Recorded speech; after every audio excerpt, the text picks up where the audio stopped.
जय श्री कृष्णा। लंकापति रावण का परिवार काफी बड़ा था और उसके पुत्र बलशाली होने के साथ साथ पराक्रमी भी थे। रावण का सबसे प्रिय और महावीर पुत्र मेघनाथ था, जिसको इंद्रजीत भी कहा जाता है। रावण के और भी पुत्र थे, जिसमें से एक का नाम अतिकाय था। अतिकाय भी रावण का पराक्रमी पुत्र था और उसने श्री राम रावण युद्ध में अपने पिता रावण की ओर से युद्ध किया था। अतिकाय का श्री राम की सेना के साथ भीषण युद्ध हुआ था। स्वयं विभीषण ने लक्ष्मण से कहा था कि अतिकाय कुंभकर्ण से भी ज्यादा ताकतवर है और इसको मारने के लिए दिव्यास्त्रों का प्रयोग करना पड़ेगा। कथा में आगे बढ़ने से पहले मेरा आप सभी से हाथ जोड़कर अनुरोध है, मेरे चैनल को सब्सक्राइब करके बेल आइकन को जरूर प्रेस कर दीजिएगा। तो चलिए दोस्तों, कथा को आगे बढ़ाते हैं। अतिकाय रावण की दूसरी पत्नी धन्य मालिनी का बेटा था। लंका कांड में अतिकाय के वध का वर्णन मिलता है।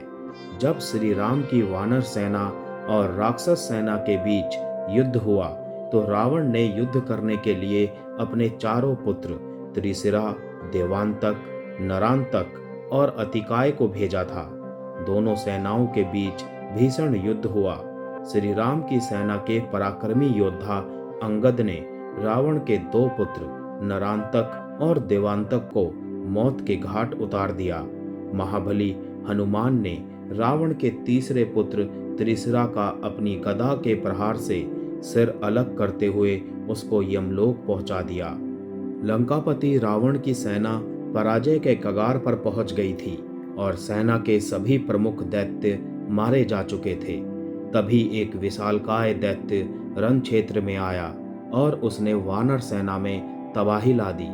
उसके पराक्रम को देखकर श्री राम ने विभीषण से पूछा कि ये विशालकाय दैत्य कौन है। विभीषण ने उसका परिचय देते हुए बताया कि यह रावण और धन्य मालिनी का पुत्र अतिकाय है।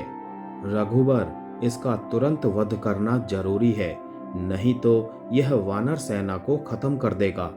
तभी अतिकाय श्री राम के पास पहुंच गया और उनके लिए अपमानजनक शब्दों का उपयोग करने लगा।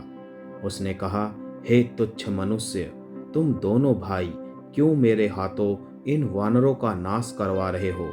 इनको मारने में ना तो मेरा पराक्रम है और ना ही मेरी कीर्ति।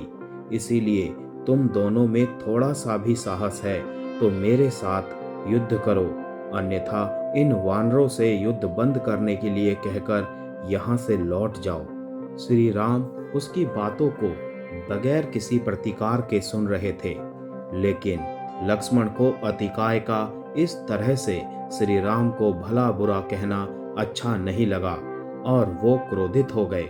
उन्होंने कहा कि हे राक्षस, तू जिस तरह से बढ़ चढ़कर बातें कर रहा है उतना वीर दिखाई नहीं दे रहा है।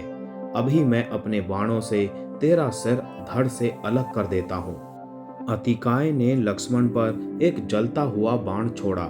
लक्ष्मण ने उसके सर्पाकार बाण को अपने अर्धचंद्राकार बाण से काटते हुए दूसरा अग्निबाण उसके मस्तिष्क को लक्ष्य करके छोड़ा, जो सीधे उसके मस्तिष्क में जाकर लगा और खून बहने लगा।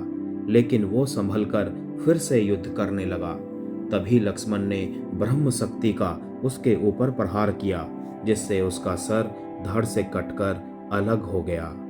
जय श्री राम।